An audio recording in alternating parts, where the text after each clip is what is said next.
Shalom, bonjour peuple de Dieu. I greet you in the name of Jesus. God be bless you in the presence of Lord. God be bless you.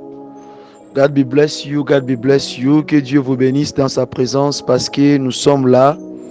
Il est notre l'heure de chercher notre Dieu, notre Père. Le moment est arrivé que chacun de nous, dans la présence de Dieu, c'est lui qui travaille, c'est lui qui fait quelque chose, c'est lui qui est là maintenant, qui est disponible, qui se sent vraiment qu'il peut participer ou bien être avec nous sur ces services. On pourrait s'approcher tous ensemble pour chercher notre Père Céleste parce qu'il est temps, il est moment que nous cherchions notre Père Céleste. C'est pour cela, je dis encore Shalom, peuple de Dieu. Zambe apambola biso ya mingi. Tokolekana lisusu na kobondela pona kotika ntango mabongo na nzambe akamba biso pona koyeba kobanda service oyo parce que sans assistance, sans aide na ye tosalaka bonzoto. Tobondeli na kombo na Yesu. Yawe topesi yo merci pona ntango oyo yo batelaki biso, opesi biso pema, olingi biso, oaccorde biso la vie, opesi biso makasi ya kotelema na présence na yo malgré maladie, malgré mipepe, malgré bambonge, yo tiki biso te, yo bwaki biso te, yo pesi biso loboko no ya nguya po ete esekourir biso, po ete esunga biso kati na baforme nyonso ya barizi ya diable. Tu nous as pas rejeté, tu nous as pas abandonné. C'est ainsi que Seigneur Jésus, nous plaidons et nous demandons ta miséricorde dans nos vies, Seigneur. Assiste-nous, Seigneur. Sois avec nous, Seigneur. Domine parmi nous, Seigneur. Et pendant ces services, pendant ces moments, je m'oppose sur tout esprit de distraction, sur tout esprit de la lourdeur, sur tout esprit de mauvaise interprétation. Nicolas Molimo nyonso mabe koluka etil mapote ebebisa service alelo. Na moment otobelemi na pona koluka yo tope na losambo oya midi, Seigneur. Tikate o pambola moko na moko o azobondela o asedo na kati losambo oyo. Yolimo insama yo sala mingi. Na kombo na Yesu Mesia lokola libota moko. Tolobi susu. Merci Seigneur Jésus-Christ de Nazareth. Alléluia. Amen, amen. Zambe na kembo apambola biso ya mingi, apambola les serviteurs et les servantes de Dieu au bazana kati ministère de la repentance, ainsi que bandeko nyonso bazape na kati ya groupe ministère de la repentance au bazo recevoir un message oyo partout dans le monde entier. To pesi bino mbote na kombo na Yesu lisusu. Shalom peuple de Dieu.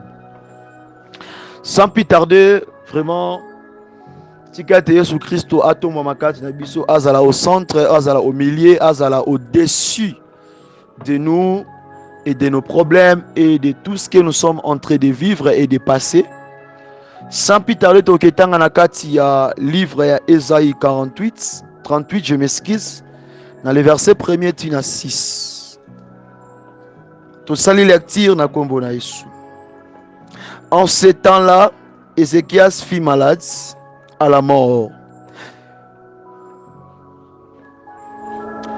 Le prophète Esaïe, fils d'Amon, vint auprès de lui et lui dit: Ainsi parle l'Éternel, donne tes ordres à ta maison, car tu vas mourir, et tu ne vivras plus.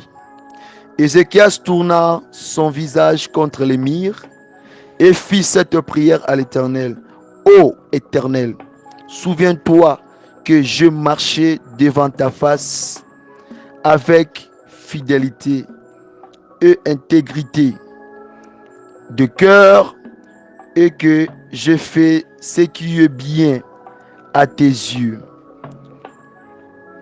Et Ézéchias répandit d'abondantes larmes. Puis la parole de l'Éternel fut adressée à Esaïe en ces mots: Va et dis à Ézéchias, ainsi parle l'Éternel, le Dieu d'Israël, le Dieu de David, de ton père. J'ai attendu ta prière, je vis tes larmes. Voici, j'ajouterai à tes jours 15 ans. Je te délivrerai,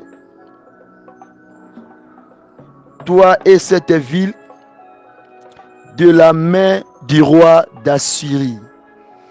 Je protégerai cette ville. La parole de Dieu. Vraiment bien aimé Nzamba Pambola Biso. Tozoko baka na kati ya même message oyo tobandaki yango depuis lobby sur la décision d'un homme spirituel. La décision d'un homme spirituel. Pour bien comprendre la décision d'un homme spirituel, on devait souvent se référer que la parole nous dit que nous sommes enfants de Dieu dans la foi. Nous sommes appelés les enfants de Dieu, le Fils de Dieu dans la foi. Et c'est notre foi qui nous a fait réunir en Jésus-Christ. Et ça qu'on dit manabi sonde sala que to benga batu ya molimo. To benga ma ete ses enfants, ses fidèles, ses bien-aimés. Alors, c'est en esprit que Christ a eu que construire son temple na kati ya bomo inabiso, na kati ya banzoto na biso. C'est en esprit que banzoto na biso zo comme ba vase. C'est en esprit que nous combattons. C'est en esprit que nous apportons tozola tabi bundeli ya molimo, parce que notre combat n'est pas dans la physique, mais c'est dans la spiritualité. C'est ainsi qu'un homme spirituel, c'est un homme qui voit des choses que d'autres personnes ne voient pas. Un homme spirituel, sa vision est comme la vision de l'aigle. Un homme spirituel, sa façon de penser est différente avec le pensée des hommes ordinaires. Quand un homme est spirituel, il n'est plus un homme ordinaire, mais il est déjà un homme qui vit dans le surnaturel. Alléluia. Alors, par contre, tu dois comprendre que dans le cas de Makomi Oyo, dans les abyssaux de décision, il y a le bien-aimé Ézéchias.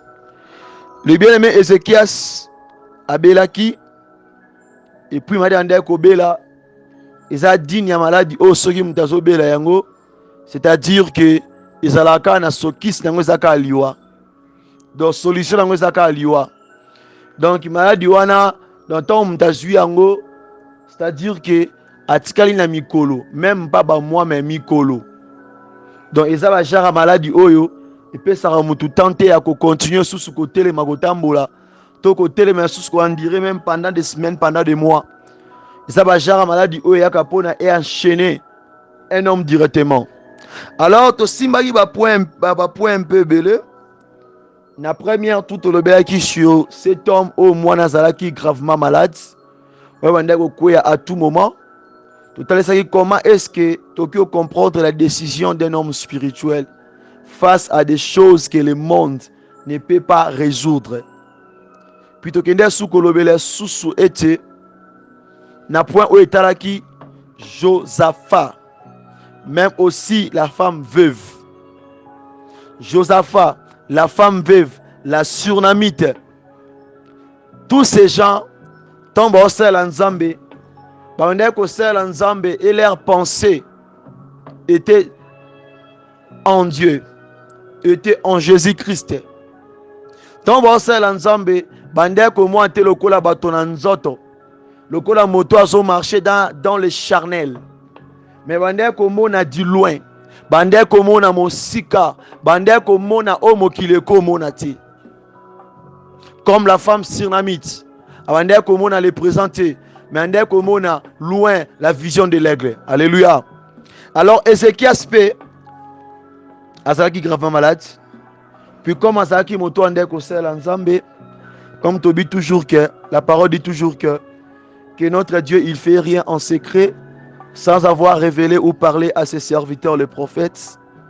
Tant ma bezoko manakati andako ya musali nzambe Ézéchias. Nzambe avec côté le prophète Esaïe pour qu'il ne adresser la parole et pas les rois Ézéchias. Alors, parole au Ézéchias, parole au Esaïe qui est annoncé et pas les rois Ézéchias. ezalaki parole d'encouragement, tes bien-aimé. C'était pas une parole d'encouragement. C'était pas une parole d'encouragement. C'était pas une parole de motiver quelqu'un.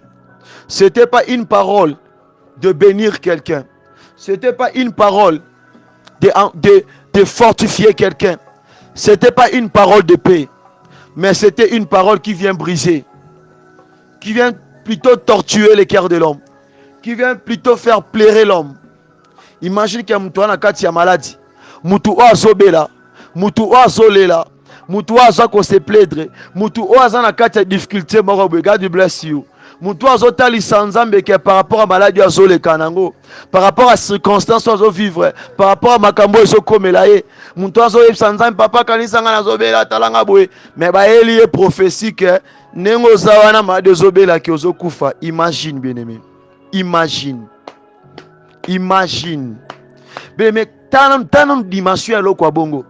Tous on a écriture madame. Babi en ces temps-là, Ézéchias fut malade à la mort. Le prophète Esaïe, fils d'Amon, vint auprès de lui. Donc Ézéchias a zalaki dans la maladie. Mais na kati ya maladie wana so meme pe na kufa. Mais olava na tabo na kati ya maladie wana ke ayibi kanina obia na nga awa kutu donc tato lobi na okoma na ngati. Mais po ba boma su muntema ngo bien. Prophète a les soucis, yango ba prophète et moi bazara na problème. Les prophètes et les prophétesses ont des problèmes sérieusement à un moment donné. Donc on va que peut ça mutu message, mutu oyo tambo na kati ya de l'ombre de la mort. Et puis même pas message oyo zoya ko encourager ye, mais message zoya pour na ebuke na kati ya obukana. Donc mutu aza ko passer na kati ya sécheresse. Na kati ya brisement, na kati ya kolela, aluka tanto secours, na place nzamba rebo shinda. Na place ça soit message oyo koluka etele misaye. Mais ba pese message oyo ezobuka ne mikuwa na ye, ezobuka ezolia ye moko mutu. Alléluia. T'as la dimension, t'as la dose. La parole dit ceci. Elle lui dit, ainsi parle l'Éternel, yoka elobi kolo. Donc ye Ézéchias c'est un maladie. Aobela ye moto asela nzambe, ye moto aluka nzambe, ye moto atambola nzambe na kati ya intégrité. Mais nzambo asalelaka yoka atindeli ye to apesi maloba epa le prophète aya koyebisa ye, aya kolobela ye, aya kotalisa ye ke ndenge ozawana nzambe oyo osalelaka lobi na oke pesa mibeko na ndako na yo, sala testament, bongisa nyonso nani oyo akozwa place na yo na kati ya ndako paske ozokufa no kala te. Bien aimé, tala niveau bisika oyo tie kondima, bisika oyo ozotalela tala par mosusu tozwa yango na légèreté te bien aimé, parce que nalingi kotalisa yo la relation d'un homme avec son Dieu par rapport à la décision de l'homme. Nalingi kotalisa la relation d'un homme, la relation d'un homme avec son Dieu. Bien aimé, Ézéchias a soit qu'il ainsi dit l'Éternel, Ézéchias prophétie fabriquée, Ézéchias prophétie morote ajoutée, ou bien tes prophéties morote créée. Non, c'était l'ainsi dit l'Éternel et c'était réel. C'était réel. Alors le message était bien clair. Ézéchias devait mourir parce que oui, Dieu avait parlé. Mais la même Bible était notre Dieu est miséricorde. Notre Dieu, il est digne. Notre Dieu est amour. Notre Dieu est fidèle à ceux qui se confient à lui. Alléluia. Alors bien aimé, nous sommes motivés par rapport à la décision. Makamusu comme la kona vie tango zoé la yo. Faut baraninya ko apprendre comme décision. Bien aimé le Seigneur, et qu'on s'est passé que tango Ézéchias sayo kibongo azaki abati, azaki affaibli, ami tungi samaki, alelaki, atangisaki pinzoli. Bien aimé, na elo esaki nga sengo, na place ye Ézéchias, tanta lobake wi nzamba tiki nzamba boake nde misuba lobaka. Nzamba tiki nga nzamba sundoli, nzamba tiki nzamba sundoli. Oui, kande ngozolo bawana. Mais Ézéchias asalaki nini? Atournaki miso na ye. Abalusaki elongi na ye pa ya nkolo. La parole dit que Ézéchias avait prié. Toyokana malamu. Toyokana. Alingi toyokana. Toyokana nanu tosola malamu. Landanga pe yokanga bien aimé. Parfois on a un problème. C'est la kenzamba lobe na nzela mosali na ye ozwa message moko kitoko po par rapport à likamboza na ba ko peso message moko. Donc on a kati ya mabe mais baba kisu mabe likula mabe. Yo bité o eza voix Satan.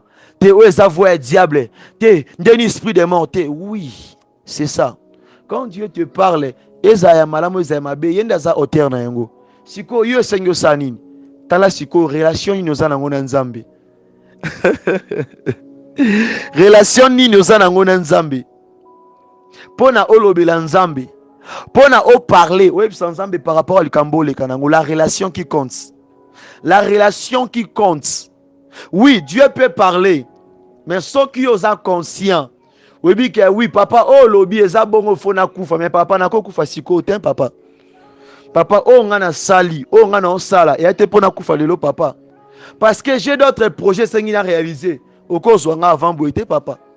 Bana ba qualité, bana nga ba balité, na liembongo na bangote, na liebilongo na bangote, batika nga ka pété boy. Non. Ézéchias s'est révolté. Ézéchias s'assoit que Kateli. Ta nation fortifiée yo. Non fortifié yo. Nazoué biso que na moment oyo, le Dieu d'Abraham, le Dieu d'Isaac, le Dieu d'Israël, aïba ko peso makasi. Aïba ko simba yo. Aïba ko relever na bisiko koyaki. Bien aimé, il faut que bandeni ko entretenir ta relation avec Dieu. Il faut que bandeni ko garder ta relation avec Dieu. Il faut que bandeni ko battre la intimité dans Nzambe. C'est très important, bien aimé. C'est très important, beloved. C'est très important, the people of God. C'est très important. Savoir comment garder ta relation. Parce que au moment d'un problème, tu peux ou à ne pas gêner. Tu peux ou à ne pas. Ok, le quoi prière à Milaï, mais tu peux juste te rappeler à Dieu. Parler, présenter. Et sans âme que papa talangaï. Mais voici, Seigneur. Alors, Ézéchiel, ça se pèlera qui te liboso mosala nzambe. Dès tout le monde, on appelle si mon message l'esprit des morts. Dès tout le monde a prophétesse accueilli. Prophète accueilli. Par exemple, papa, olonga musala. Ça m'a dit que olonga musala. Ça m'a dit que obungi samoa na yo. Ça m'a dit que obungi c'est l'oro boy. Comme l'ainsi dit l'Éternel. Au monde il peut quand moutou sur le champ. Papa, n'a pas professionnel ou kutawana. N'a pas ainsi dit l'Éternel ou kutawana. N'a pas bilona ou kutan zo webi sangatala. Keba mukomsu na ko beta yo. Et obeta muto batu ya tikelo message. Obeta muto batu ya lobby. Parce qu'il y a lobby yoki. Et tant que l'homme qui a l'écoute, et tant que l'homme qui marche selon la voix de Dieu, qu'est-ce qu'il doit faire? Tant que eloko ba pesi wana, et ça correspond à yete, il doit faire quoi? Il doit renoncer. Il doit renoncer et parler à son Dieu. Il doit s'appliquer maintenant dans la prière. Et c'est qu'à ça qui tente à réclamer liboso à Esaïe. Oh yo ça la moment oyo. Ba pesi profession siliki. Te eza prophétie na ngate. Nga sala kindumba te. Nga na yibaka te. Ten tunana nzambe. Sola na nzambe. Regarde bien ta relation. Par exemple, avec un message, va personne qui est tantôt au se déconnecter qui, au bima qui branche ne katanaki. Au longwa qui, et donc étape ne longwa qui katanaki na branche ya kolo. Au longwa qui na kata c'est au se détacher. Ah, bien aimé, c'est très important. Ézéchias atali simi se pas encore. Abandi ko bondela. Abandi ko ebi sanzambe. Donc ezaki nango nesi pona nga na moni yango ya losambo te. Pona nga ezaki nango prière te. Pona nga ezaki lokola Ézéchias abandi ko rappeler Nzambe. Abandi ko swana Nzambe. Abandi ko talisa Nzambe makambo eza ko se passer na kati na ye ke ye a mérité yango te.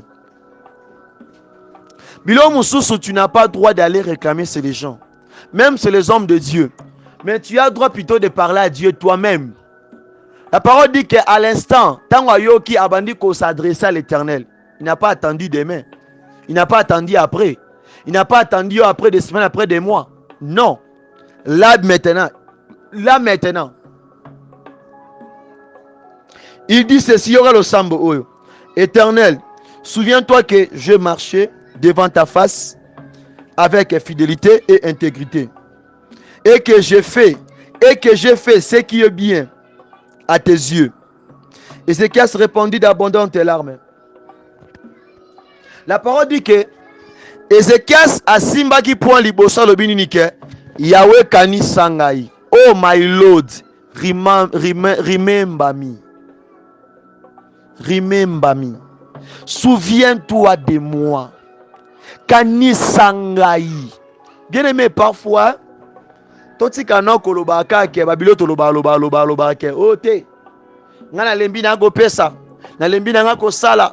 Na lembi na ngako seme. Oui, okolemba ko seme, okolemba ko pesa quand ndenge zoloba wana.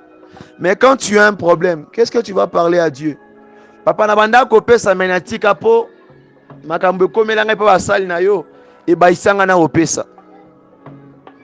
Mais Ézéchias alobaki bongo te, il a dit Seigneur, kanisa ngai, monanga.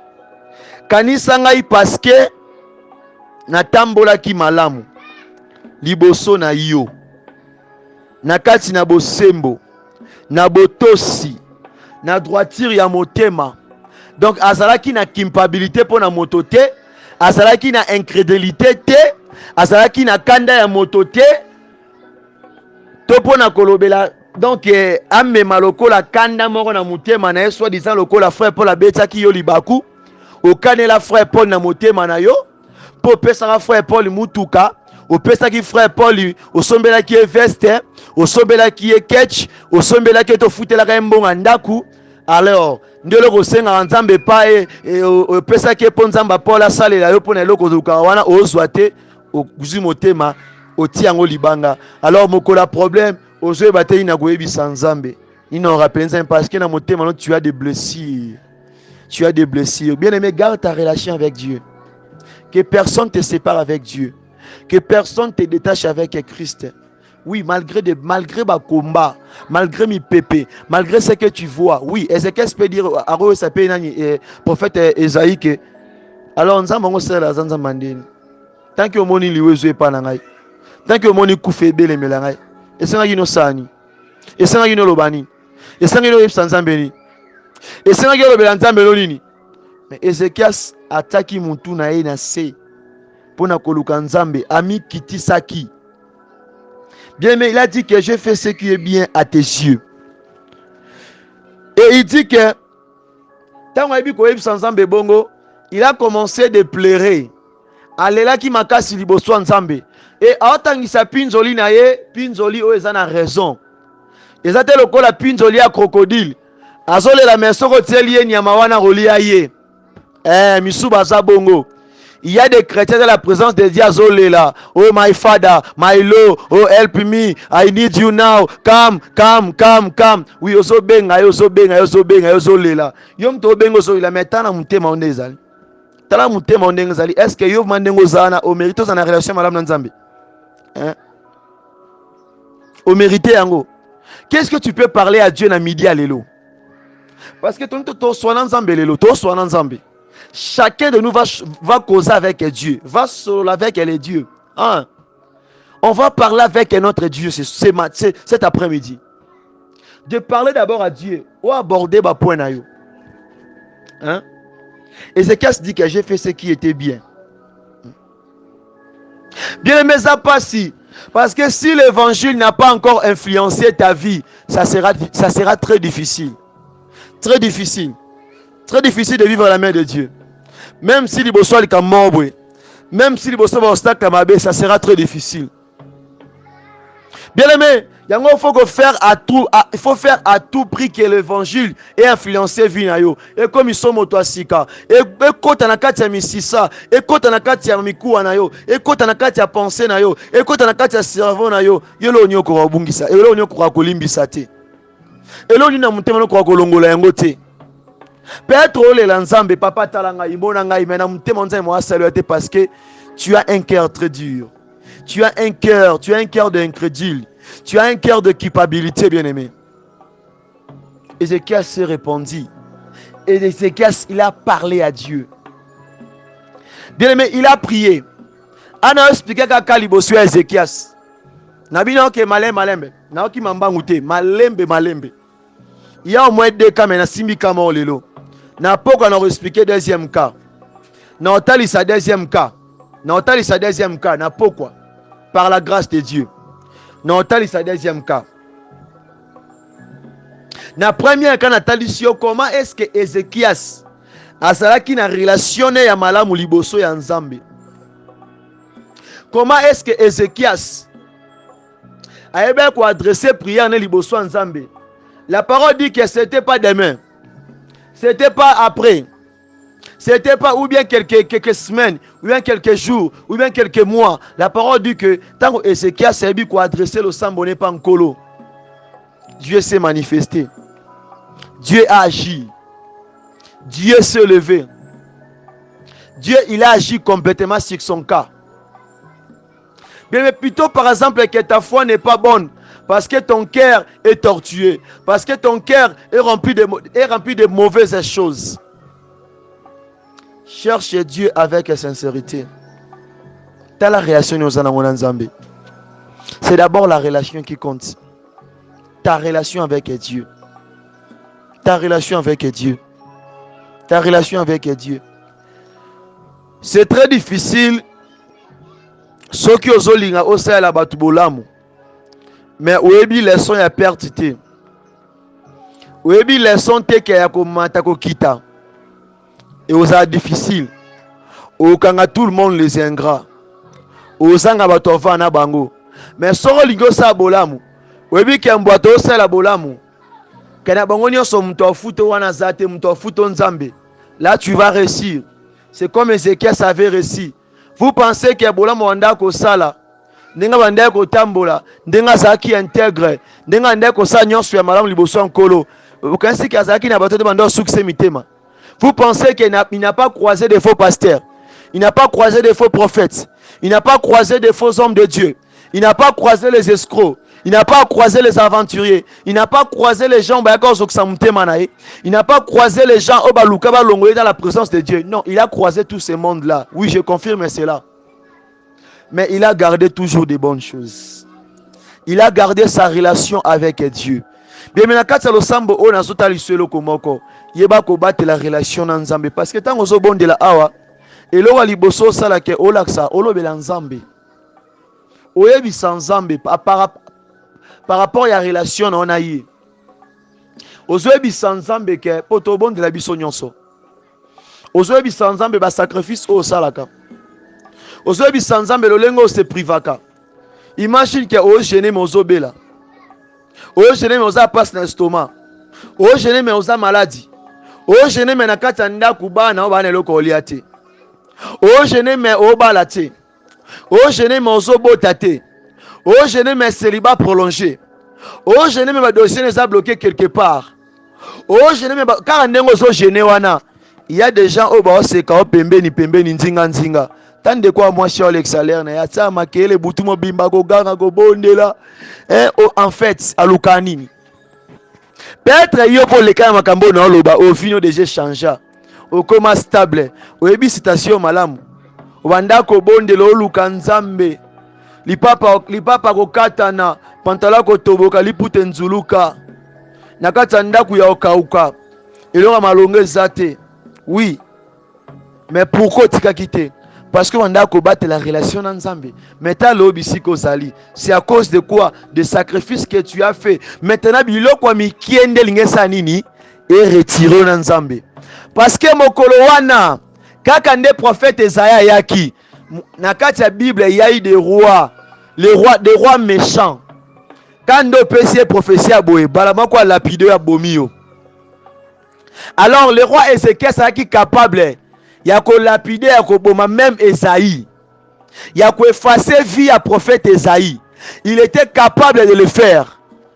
Parce qu'aujourd'hui il y a des chrétiens abandonnent Nzambe uta bomwana, Nzamba ba kodim, Nzamba kibolenge, Nzamba kibo jeunesse, Nzamba kibo jeune maman, Nzamba kibo jeune papa. Mais kaka prophète moko aye, kaka prophétesse moko aye, aye ko pesa e prophétie. Ayoka message wana, c'est comme si avanda ko zelaka mutaya bisika ke tika nzela nkolo tika ko sala ba bonne œuvre kata relation na Nzambe kaka likola message moko mutabosa ni nyonso kaka likola matia mo bateya na église yango esala ke okata relation na Nzambe. Bien aimé, tala motema mutu, tala bisika o mutu azokende. Bien aimé, Ézéchias avait la capacité ya koboma prophète Esaïe parce que ya zobela ba pese message esprit de mort. Bien aimé, c'est pas facile hein. Parfois yo silika ko tomboki okomi ko vibrer te o sentir ngai oyeba ngai tala ngana linga kutu boete nga sepela kutu boete ya zanani ya yebi ngai amona ngani na salaka oyeba ngalelo na o sentir nga soki bayeba ondeni toyeba ka nkoloti bayeba ondeni bayeba poza nani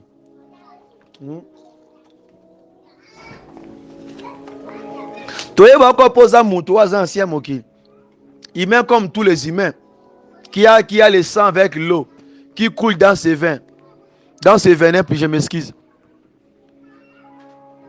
hein waka mutu nalingi ozongisa relation na malamu na Nzambe nalingi na moment olobela Nzambe par rapport à quand ozoleka nango par rapport à situation ozoleka nango na biso so vandi malamu tangi na kati ka na kati un roi deux rois au monde il y a des rois il y a des rois au batikala ko supporter jamais que un prophète a fait ce message mora mabe ou ezolobela négativité ta lapide yo abeta yo abomae parfois zono bakanda mikuse na longola ngonanu longola bakanda wana mikuse longola kimpabilité wana zonga makona Nzambe soki réellement ke bapesa ki o message za ndumba wa ndumba te pourquoi otika nzela nkolo pourquoi ina basala Nzambe bapesi yo prophétie ke oza ndoki opumbwa na butu mtamisala mabe pourquoi oko ina pasteur pourquoi o ina frère Paul abondeli pona pendant 3 mois o monelo roté po nyoko ina frère Paul soki oyebaka Nzambe liboso frère Paul soko banda kosala Nzambe va frère Paul abotama po nini yoko kabwana Nzambe likola frère Paul omoni te ke comme nonsense omoni te ke comme makambo mo eza na mutulu makolo te zonga na assiette na yo zonga na marche na yo zonga na pa na yo zonga bisika o bandaki na nkolo kende ko garder kende ko entretenir relation na yo nazolobela nde yo kando solanda ngai nalobela yo moto balia bambongo opesa bambongo pona ba délivrance osomba ta ya kosomba osomba ba huile osomba ba mai osomba ba écharpe osomba soki ba munga soki biloni pona zwaka lobiko par rapport likambo oza nango to poza solution mais otika pe kozwa yango te nalobela yo parce que likambo wana esenga yo ndo zonge pa nkolo osala acte o Ezekiel asalaki longwana en confiance n'est pas bato mokili zongisa ngwe pa nkolo longola ngo na kati ya huile zongisa ngwe pa nkolo longola ngo na kati ya mai zongisa ngwe pa nkolo donc zongisa no relation ndenge ezalaki na nkolo tango bokutana ngane mokola liboso mokolo yoki va parler sur le nom de Jésus-Christ oyoka zel pe elengi wana. Si tu es touché là où tu es, tu peux commencer à parler, tu peux commencer à prier. Tu peux commencer à prier, parle et prie, parle. Le bel ensemble.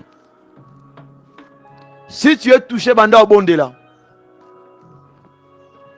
Bien aimé, Ézéchiel, ça avait la possibilité. Aki na moyen ça ko effacer via Esaïe. Putain la dose, ben ko pese prophétie na kati ya château. Na kati ya ndaku na ye. Ya moni on sa nzamba ya zobela o sepela, oh solution ye. Oh lobiko ye. Oh guérison ye. De mettre à tout niveau. Il y a le prophète Élisée devant les généraux. Les généraux à l'ongwe na mboka na bangwa sira ke ko luka prophète Élisée pour la guérison. Yeku batinda ke kota na mai pour na zolobiko. Na ko benga mai wana premier tour. Premier tour e cause à lokola une année. Deuxième tour e cause à lokola 2 ans. A mona kate me ba epsa keke na 7e tour aux Zolobiko. 3e année, solution T. 4e année, solution T. 5e année, solution T. 6e année, solution T. Ah, général a fâché. Adasuki. Général a pimbwe. A telemi. Abike awa. Mutoa sakanangai. Oye bangani na zalaka. Maintenant, il y a des mokonzi. Babakino na 7e tour. Parfois, faut que zonga. Parfois, faut que zonga nanu. Tango au bon de la wana, nalingo kote na profondeur à l'osambo. Nalingo lo belankolo bien aimé. Où est ça l'osambo na yo? Où est ça l'osambo na yo? La parole dit ceci. Na olemba te otanga verset o. Na otangelo verset o na bandeti na suka. Na olemba te otangela ko verset o. Bien nayebi ke losambo eza na bitumba ya makasi. Bitumba bandi nanu avant tokota na prière avant tokota na kati ya losambo oyo. Bitumba bandaki. Na premier jour bitumba. Na deuxième jour bitumba. Le diable est malin. Ana eloko ozwa te. Ana eloko moto ogani awa. Parce que kole sapesa biso lobiko na ngomba Golgotha. Kuna na ekulusu. Nde alongaki liwa. Nde alongaki nyonso. C'est très important. Et on a zoé bisa obonde la bisike zwami yo. Olobela nzambe wana. Nalingi otalisa nzambe wana. Nalingi obondela. Oyebisa nkolo par rapport à relation na bino. C'est très important. Par rapport à relation oza nango. Oyebisa nzambe. Lobela nzambe wana. La parole dit ceci, qui peut te séparer? Qui peut te séparer na bolingo nkolo? Qui peut? Qui peut te séparer? Qui peut? Ah, bien-aimé. Yo lingi ka likola pasteur on raté bokonza likolo. Soki yo moto za muto mesana ko sala ba bonne œuvre. Otiki yango likola frère Paul.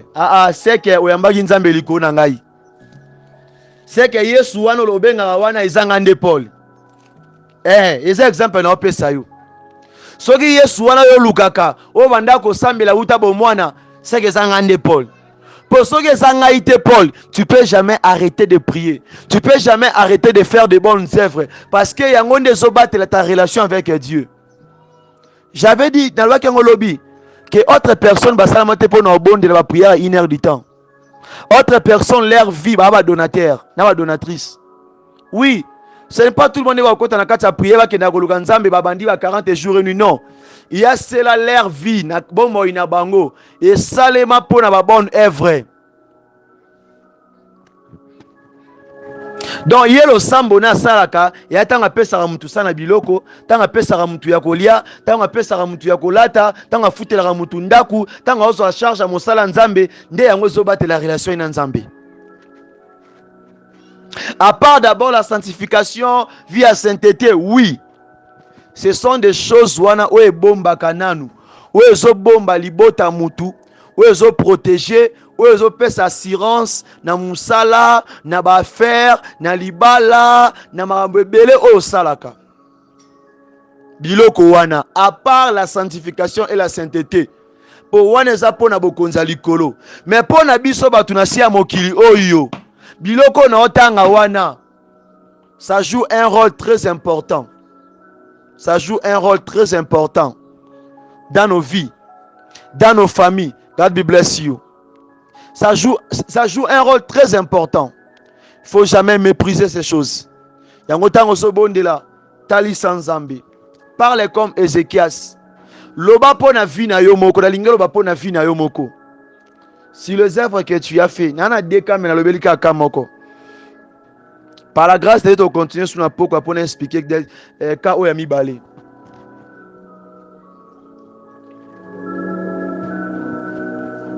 Prie là où tu es, bien-aimé.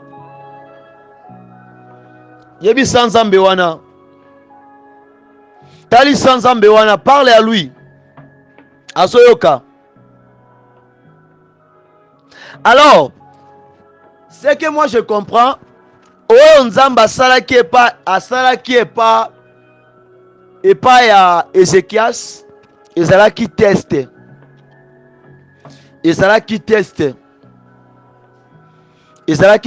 to ezalaki geste oyo ezalaka entre papa na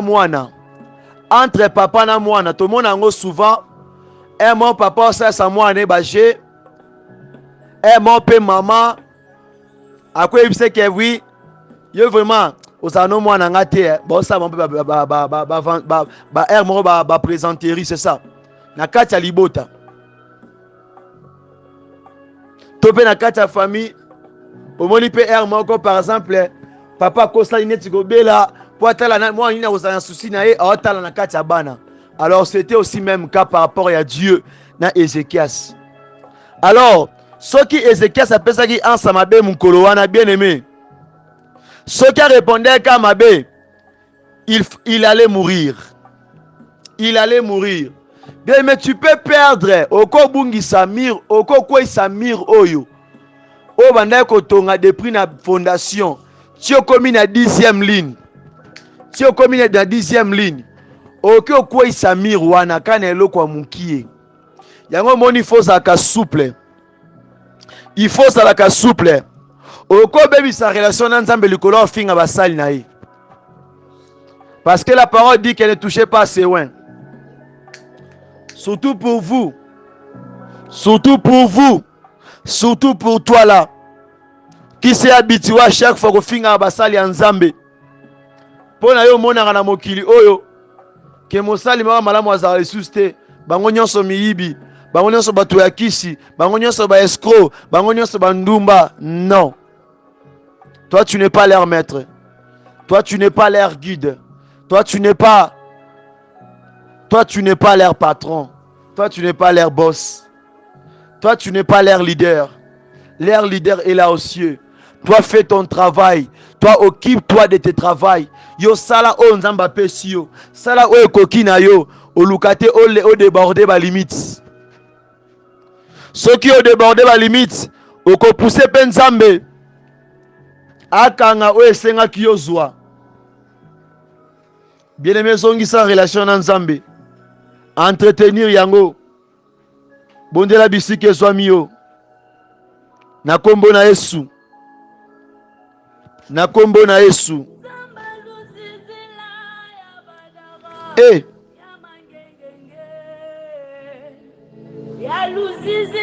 Merci Jésus.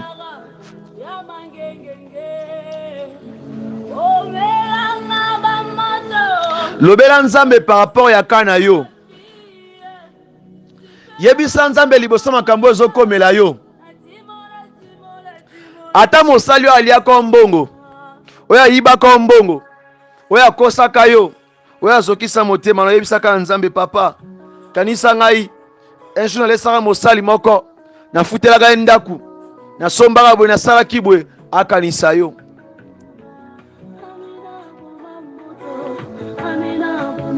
Olobela nzambe na kati ya evre.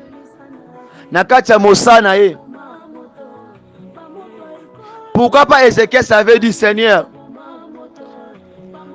pense à moi. Parce qu'il a laissé qui va orphelin. Parce qu'il a laissé qui va si à veuve.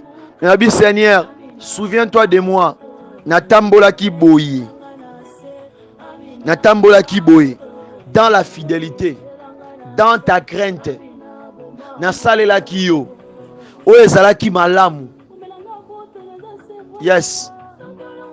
Zongela misala no ya malamu. Po yango ndezo garantir relation na Nzambe.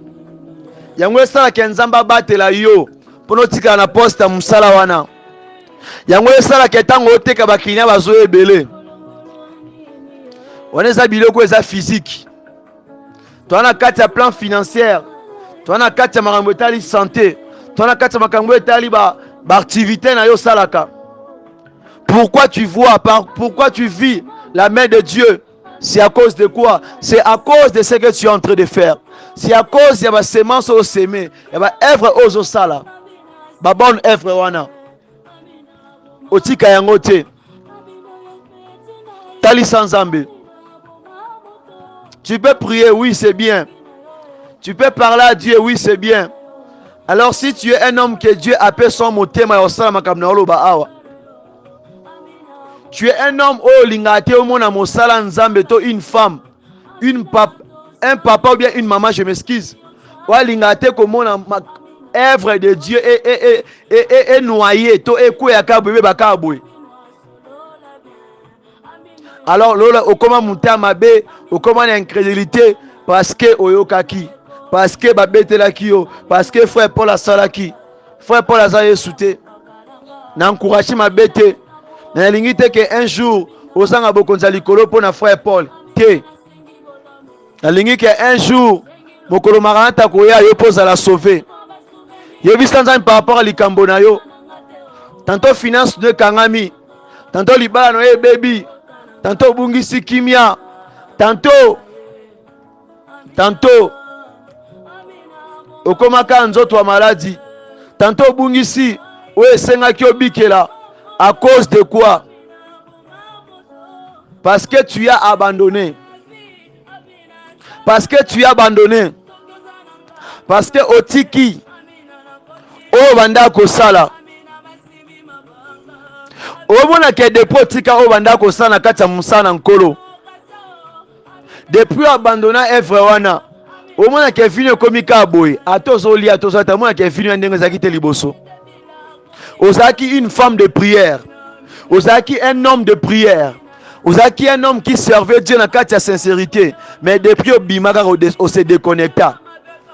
Otika Kosala, oh Ezekiel Soloba était Seigneur. J'ai fait ce qui était bien à tes yeux. Alors, ce que Ezekiel Sandek Kosala avec oh non, Sala, Yangonzamba Lingaka. Papa donateur Zongela Mosana yo. Maman donatrice Zongela Mosana yo. Remets-toi à ton poste. L'homme de Dieu, la servante de Dieu, bien-aimé, zonga na assiette na yo. Faut pas dire que à cause de lui que j'ai laissé. À cause de qui? Oh, c'est à cause de moi que tu avais accepté Christ. C'est à cause de moi. Non. Faut jamais dire à cause de lui que j'ai laissé. Non. Bien-aimé, ngaso pona batu na mboko na fandaka. Menatika ose la kolo. Soki pona batu, soki pona batu, soki pona batu, soki pona famille na ngai, natika osela nkolo.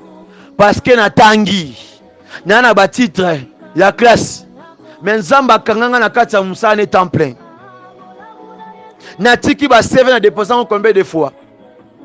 Na s'exprimer comment? Maintenant mona ke non nzamba o mona nga wana te. Amona nga na bisika oyo. Alingi na sala oyo ya lingi. Siko yo bande ko sala o nzamba bande ko linga mais otiki yango obebisi relation na yo likolo na nga Paul. Lobela nkolo wana yebisa liboso makambo ekomela yo. Yebisa liboso a problème ozo kobela yo. Yebisa nzambe mona ngai. Yebisa nzambe mona ngai. Yebisa nzambe otika ngai te. Liboso na ngai kufa. Liboso na nga maladie. Liboso na nga kimia ete na kati ya ndako.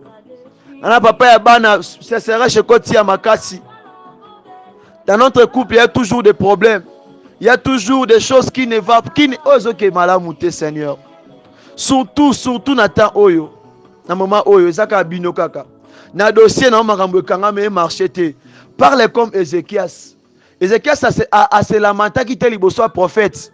Alors que maman, ton papa, au un message à l'Ukuta, message aux vrai. Non. Il y a autre chose. C'est Dieu qui parle. À quoi peso message mon quoi bololo. Parce qu'à Monique, c'est comme si Olingi, Olingo limité force naïe. Olingo limité nguya naïe. Olingo limité makas naïe. Parce que Ézéchias, abandé Kobela, a comme un penakufa. Mais si on comprend que foi naïe limbaki. Amone ke oui akufa. Mais tant on zamba tindi mosali ne pas lobela ye. Ouais a pensé que ye pona bonde la pona ye, mais ye ki pona pese message na mabesu koleka. Donc Ézéchias tant yo ki voit Esaïe, il tali sie que c'est que Esaïe o ebi nzambo nga sela ti. Vous comprenez le langage Joana? Abi que c'est que prophète Esaïe oyo ebi nzambo nga na lukate ndenga salaka. Directement abondela koleka ndenga bondelaka. Oui, Dieu peut parler de choses oyo ke salio mabe. Oui, alinginde ozonga na assiette na yo. Alingi ozonga na place na yo. Et ce qu'il avait dit, yawe kanisa ngai na sala kibwe nzamba okaniso pona biloro nini. Nyonso oyo sala mosala nzambe. Otsomba mapangu, osomba ba cher, osomba ba kiti, ondima obomango kana mukolo moko po fingala mosala bato nzambe. Likola eloko moko wa muke, oboma ba œuvre no nyonso kufa parce que kufa exista lisuste. Donc ceux qui osala acte wana tango oyebi ke ofinga basala nzambe po banda ko luka mwana obota te, opesa ba mbongo, osomba biloko ata basala ki ya miyibi. Bible pesi ngana droite ya kofinga batu wana ya ko critiquer bango. Parce que si c'est un élu de Dieu finga wana eba que tu as des problèmes sur ta vie. Si c'est un faux serviteur, ah là je sais pas. Mais si c'est un élu de Dieu, yo finga pour aller à Combo, pour aller à Combo, yeba yango que tu as un problème à Dieu. Parce que ceux qui a se repentir, yo komi na ngambu. Yo komi na ngambu. Parce que nanzana yo esali ete na misusu ba yaki sika ba bimi ba bungi nzela likolo maloba na yo. C'est très important. Ézéchias azonga ke pankolo. Tala misala osali na musala nzambe. Ekauka kabwe. Ekufa kabwe. Ekufa kabwe likola bakanda. Likolo contrôla ba émotion na ote. Na minute ya muke tande ngobungisi biloko. Tande ngobungisi bénédiction na yo. Tande ngobungisi vie ya kibo chrétien na yo. Tande ngobungisi vie ya mabondeli. Likola frère Paul a salanini. Frère Paul a salinini. So kuti frère Paul la katere, qu'est-ce que tu peux faire? Ya redresser nga Jesus non? Ya ko fortifier nga non? Ya ko conseiller nga non? Parce que nous sommes pas unis. Yango monique au salé loko wanati. Personne ne peut te détacher à Dieu si que oyebi nzamba na malamu te. Ézéchias mkwana akoloba peke oui esili. Mais asala ki angote, il était un roi. Mais toi tu n'es pas roi. Wa mutaba moyen. Pour vendre kumwa lix na kumwa bien na mutuka mwa be vanda nango ndo monique okomi. Au débordant la parole. Mais Ézéchias soit dans un château. Ana ba garde, ana mapinga. Oya ko bet sa même Esaïe Fimbuboye. Batandie wana 1 2 moko. 3 4 moko. 4 5 moko. 6 et 7 moko.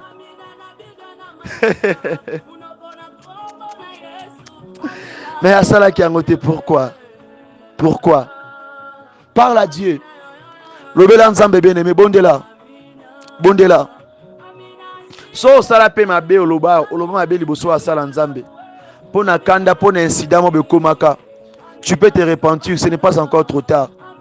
Ézéchias atalisaki nzambe. Abaki nzamba kanisa ye. Alelaki pa nzambe. Alobelaki nzambe pona makambo ande ko sala. Maintenant suka nango alelaki. Pourquoi il avait pleuré? Pour demander la miséricorde de Dieu. Quand un homme pleure, quand il prie, quand un homme parle à Dieu, il n'a plus de mots et il commence à pleurer. La parole dit que Ézéchias il avait pleuré abondante. Alelaki makasi. C'est-à-dire que akomaki nasuka. Et fait de pleurer, cela veut dire que il n'avait plus de la force. Et alingaki a réparé, a bongisa na nzambe. Oui, ato finga, ato lo mabe, na maman oyoka sonité, réponds-toi. Ézéchias s'est répandu. Il a pleuré, je m'excuse. Il a pleuré sérieusement. Bien aimé, tu sais pas que mabe oloba kiwana et ko sa ina via bana en lobby. Tu peux avoir aussi les serviteurs de Dieu na kata libumuna wana. Tantôt no boti bangote. Tantôt boti pe bana bana ozana bango wana. Tu peux avoir des serviteurs de Dieu. Mais t'as la manière oyo traiter ba wana. Tu sais ce qui peut arriver na oya bana yo. Tope yo mo ndengo ozana appel. Mais t'as oloba na muno na yo. Contrôle ta bouche. Parle à Dieu. Yebi sans nzambe wana. Lobela nzambe wana. Tokomi na suka bien aimé. Obondeli malamu pona point oyo. Obondeli bien pona moment oyo. Ah sika awa. Osokende kobondela. Okende kotika libota na yo. Bandeko na yo nyonso. Ndako na yo bana yo papa bana yo bisika zali. Na musala to paza na ndako ozobondela. Ozoyebisa nzambe wana ata loboko na nguya. Ozoyebisa nzambe wana abomba. Ozoyebisa nzambe wana azwa possession eloko nyonso na ndako na yo na bomoi na yo. Tango ozobondela otombola mongongo na yo, ozobeta maboko, osaka maloba, ozodekare maloba pona semaine oyo, pona mosala na yo, pona ndako na yo. Tobondeli na kombo na Yesu Mesia. Yesu. Yahweh. Eh Jésus. Merci Seigneur Jésus. Merci Seigneur Jésus. Eh. Eh. Ata na kati ya maladi na kotika te. Ata estome ezobeta na otika te papa. Eh. Papa kanisa ministère de la repentance. Kanisa mowumbu na yo azotelema ntango oyo mpona koguide pepe na kati ya moma oyo kobondela. Eh Yesu. Bulelela. Tokokende kuna na lola. Yesu nayebakisi te kaka yo Seigneur. Nasangisa kone eloko mabe te Seigneur. Nakosa mutu te pesanga mbongo mpona lia na kombo na Yesu. Nasala yango te papa. Oye motema nanga malamu. Les hommes peuvent me croire ou ne peuvent pas me croire, mais toi tu me connais mieux que eux Seigneur. Tu me connais tel que tu connais Ézéchias Seigneur. Tu avais connu la vie d'Ézéchias. Malgré ce que Esaïe était en train de parler. Ah Jésus. Na mérité tes Seigneur. Na mérité tes Seigneur. Na mérité tes Seigneur. Na mérité tes Seigneur. Na mérité tes Seigneur. Papa. Bilo musuya na misu na nga na moni yango occasion. O tanto na ko bonga na vie. Na ko zwa vie. Na moni ke na ko zwa pe via facilité. Mais na moni ke eza pona bebi sa pepe na yo. Na bino osala te. Pona bolingo ya mosala na yo papa. Eh Yahweh. Bomba libota oyo. Bomba papa oyo. Bomba mama oyo. Bomba bandeko oyo Yesu. Eh ata makasi ya te na olemba te koloba. Eh Yesu. So sala Ezekiel ça va minute Seigneur. Et bon nga moto oyo papa. Eh Yahweh. Eh Yahweh. Papa lo oni o sala ke o sala te. Atana se déconnecta ki Seigneur. Atana bunga ki nzela. Mais si je me remets à tes pieds. Si je me remets à toi. Eh Yahweh.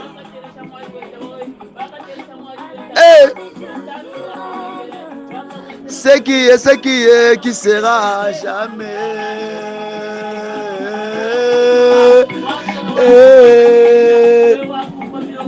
Boulelela, boulelela. Eh Yesu. Lela. Nazangi maloba te ya kolobela yo. Mwana yo na vie. Nabengaka yo papa ya bana bitike. Anele Adonaye Eshadaye Saba Otenanga. Yele bena bita ino sole ka ona vi na yo. Metali sanza me pona libota na yo pona bana yo. Pona vie pona mosala pa bana yo. Pona mama bana pona mama bana yo pona bandeko na yo. Parle à Dieu. Takimia na motema. Takimia na motema. Na motema nanga. Bien-aimé obondeli malamu. Na kombo na Yesu Messia.